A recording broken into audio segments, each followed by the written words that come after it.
ये है सहारा, दुनिया का सबसे बड़ा, सबसे गर्म, सबसे खतरनाक और सबसे बीहड़ इलाका, जो इंसानों की उत्पत्ति से भी पहले से अस्तित्व में है। यहाँ सूरज चढ़ते ही तापमान 55 डिग्री सेल्सियस से ऊपर चला जाता है और रात में यही रेत इतनी ठंडी हो जाती है कि मानो जमा दे। ऐसी परिस्थितियों में किसी भी प्राणी, पक्षी, कीट या इंसान का जीवित रह पाना लगभग असंभव है। इसी वजह से यह इलाका लगभग निर्जन और बंजर पड़ा है, जहाँ सिर्फ रेयर ऑफ द रेयर और अत्यंत कठोर जीव जंतु ही पाए जाते हैं।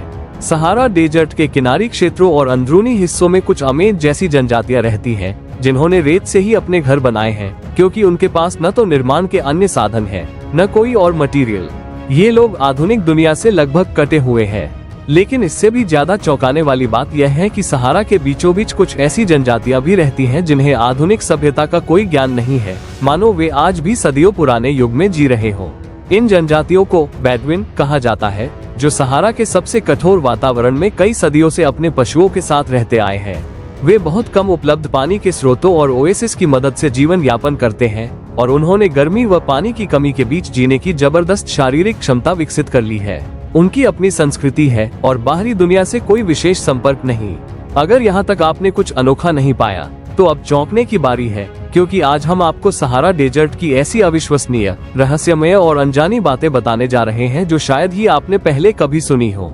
आमतौर पर जब हम सहारा का नाम सुनते हैं तो हमारे दिमाग में सिर्फ तेज धूप, गर्मी, सूखा मौसम और दूर दूर तक फैली रेत ही आती है। लेकिन वास्तव में ये क्षेत्र कभी बहुत हरा भरा हुआ करता था। करोड़ों साल पहले यह इलाका एक विशाल समुद्र के भीतर था, जिसे टेथिस ओशन कहा जाता था। लगभग 25 करोड़ साल पहले यह क्षेत्र समुद्र की सतह के नीचे था और समुद्री दबाव के कारण यहाँ पर लाइमस्टोन की मोटी परत बन गई थी। समय के साथ पृथ्वी की प्लेटें खिसकी और अफ्रीका व यूरोप के बीच की भूमि धीरे धीरे ऊपर आ गई, जिससे समुद्र सूख गया और यह स्थान रेगिस्तान में बदल गया। जब समुद्र सूखा तो लाइमस्टोन पर शुष्क हवाएं टकराने लगी और इनकी परतें टूटकर रेत में बदलने लगी, जो आज पूरे सहारा में फैली हुई है। जहां लाइमस्टोन की मात्रा अधिक थी, वहां व्हाइट डेजर्ट, और जहां सिलिका की मात्रा थी, वहां येलो सैंड ड्यून्स बन गए।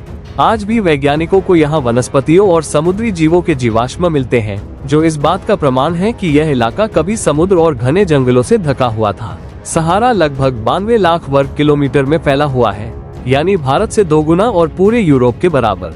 ये पृथ्वी का सबसे बड़ा रेतीला रेगिस्तान है। हालांकि साइंटिफिक परिभाषा के अनुसार दुनिया के 3 सबसे बड़े रेगिस्तान में सहारा तीसरे नंबर पर आता है। पहले 2 हैं अंटार्कटिक और आर्कटिक, जो बर्फीले रेगिस्तान है। लेकिन यदि बात केवल रेत की हो तो सहारा सबसे बड़ा रेगिस्तान है। यह अफ्रीका के लगभग 1/3 हिस्से को कवर करता है और Mali, Morocco, Mauritania, Algeria, Tunisia, Libya, Niger, Chad, Sudan और मिस्र जैसे 11 देशों में फैला है। सहारा शब्द खुद अरबी भाषा से आया है, जिसका मतलब ही रेगिस्तान होता है। इस इलाके में हमें कई रहस्यमय चीजें भी मिली हैं, जैसे 3 जून 1965 को जब नासा का जेमिनी 4 मिशन चल रहा था, तब अंतरिक्ष यात्री सहारा के ऊपर से उड़ रहे थे और उन्होंने इस रेगिस्तान के कुछ हिस्सों में विचित्र संरचनाएं और चमकते क्षेत्र देखे, जो आज तक रहस्य बने हुए हैं।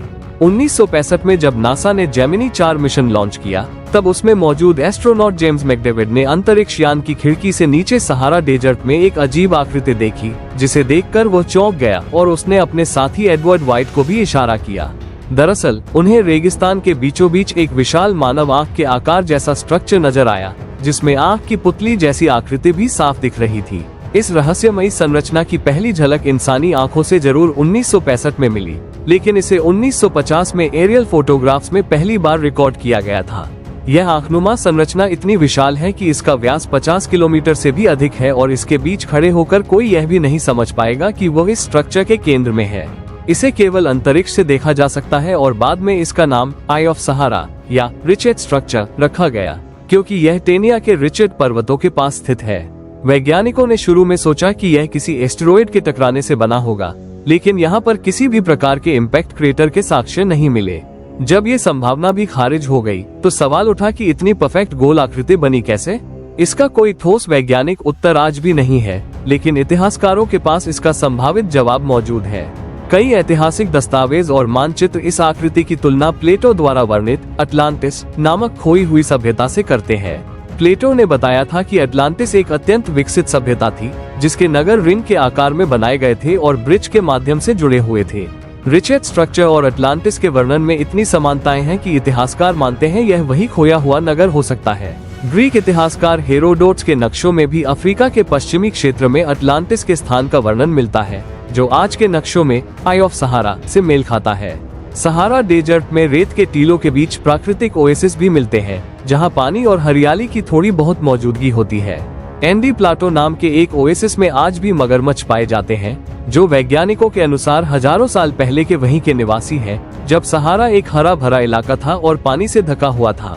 यहाँ 1940 तक अफ्रीकन शेर भी पाए जाते थे, लेकिन अब लगभग विलुप्त हो चुके हैं। सहारा डेजर्ट का एक और महत्वपूर्ण पहलू ये है कि इसके चलते ही इंसानों का अस्तित्व इस धरती पर बना रह पाया है, क्योंकि हर 51,000 साल में पृथ्वी पर एक मिनी आइस एज आती है, जिसमें बाकी क्षेत्रों में बर्फ की चादर फैल जाती है।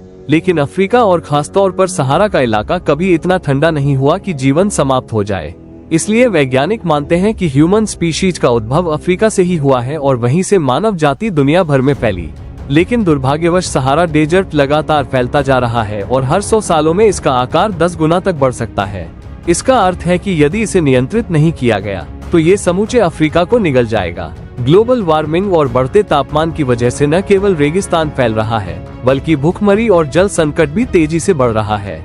अफ्रीका की 82% जनसंख्या बारिश के पानी पर निर्भर है और अगर सहारा को रोकने के प्रयास नहीं हुए तो हरियाली खत्म हो जाएगी और इंसानों के साथ साथ वन्यजीव भी संकट में आ जाएंगे। इसी वजह से अफ्रीकी देशों ने द ग्रेट ग्रीन वॉल परियोजना की शुरुआत की है, जिसमें 7,600 किलोमीटर लंबी और 15 किलोमीटर चौड़ी पेड़ों की दीवार खड़ी की जाएगी ताकि रेगिस्तान को बढ़ने से रोका जा सके। तो दोस्तों, ये था सहारा डेजर्ट से जुड़ा वो रहस्य और खतरा जो आज भी इंसान की समझ से परे है। तो दोस्तों, आपको ये जानकारी कैसी लगी कमेंट में जरूर बताइएगा, और अगर आपको ये जानकारी अच्छी लगी हो तो वीडियो को लाइक करें, अपने दोस्तों परिवारों को शेयर करें और थिंक वाईटी को सब्सक्राइब करना ना भूलें।